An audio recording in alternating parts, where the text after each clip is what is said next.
Hey guys, we're going to talk about the baseball hitting stride today. I know there's a lot of misconceptions in how a proper stride should be. If you haven't seen my video on the baseball hitting stance, you should check that out. But right here, we're talking about the baseball hitting stride. Few things that you want to think of when it comes to a proper stride in baseball, besides the setup. I'm not going to talk about that. The stride should be, your front foot should be, in my opinion, 45 degrees to 65 degrees open, okay? So if this was 90 degrees open, pointing towards my pitcher, and this was 0 degrees pointing towards home plate, 45 would be right about here, 65 a little bit more open. So I think between 45 and 65 degrees open is the great spot to land in your baseball hitting stride. Now, that lets your hips open up enough, but it also keeps you closed enough to where you're not flying all the way open. You ever see guys who, when they finish hitting, are like this?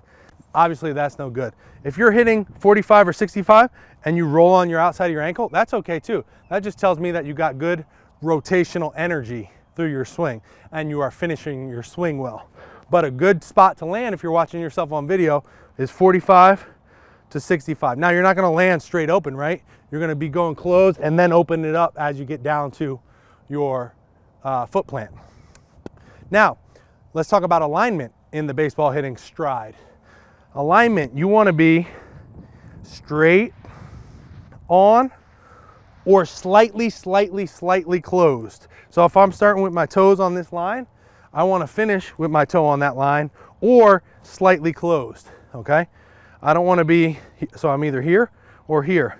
I don't want to be here and I don't want to be here, okay? If you're too far closed, you're cutting your hips off.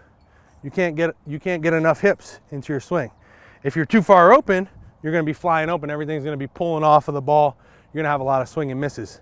So for your alignment, you want to be straight in the line or slightly closed, like maybe 10 degrees closed off, all right? Now, let's talk about stride length in the baseball hitting stride. For your stride length, you want to be definitely at the end of your swing. So when you finish the swing, boom, and then you look, obviously your back foot's going to gain a little bit of ground, but when you measure the distance between your feet, you want to be at least 2 times your hip width at the end of your swing. So if my hips are this wide, right, if I measure that out, I want to be twice that distance at the finish of my swing, okay, or more, okay, even up to 2.5 times my hip width, all right? So think about those 3 things when it comes to the baseball hitting stride. I hope you guys liked this video. If you want some more baseball hitting information, please click the link below and I'd be happy to share that with you. Thanks for watching, and I hope to see you in the next video. Talk to you soon.